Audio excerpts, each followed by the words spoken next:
Well, Ariana tweeted very soon afterwards, broken. From the bottom of my heart, I am so, so sorry. I don't have words. You know, I know what she's thinking. Like, I hear every word, and I know she's saying the truth.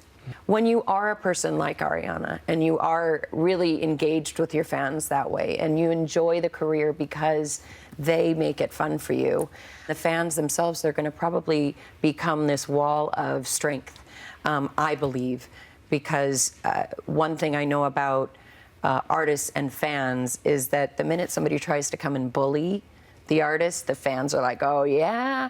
So she's such a power. She's such a sweetheart and such a doll.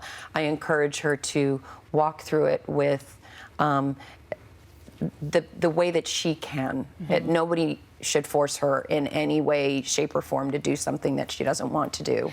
You're at the O2 Apollo on Saturday. How will you feel walking out on stage? I really don't know. We'll be there together, and we'll be there standing up for everyone else who is suffering right now and still going through pain. Does it make you start thinking about your own security at your own gigs, that you have a responsibility to keep people safe? Yes, we always, as far as my security, we always try to do the best in order to keep our crowds and our fans safe. However, with Ariana, he waited at the door with all the families.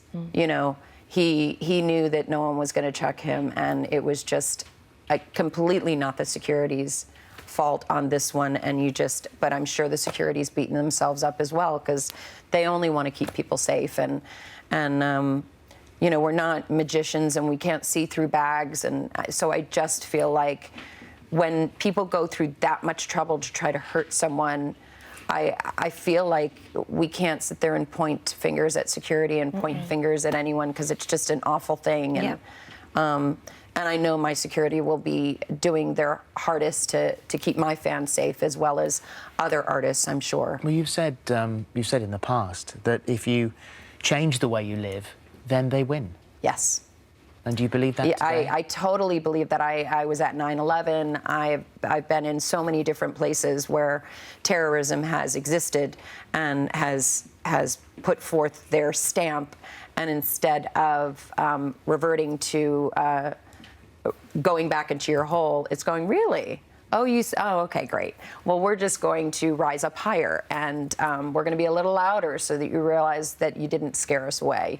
You just only kind of fueled the fire. So what I feel about the UK is they've always risen above their adversities, and they come together. And I absolutely admire your country for its strength and its true resilience.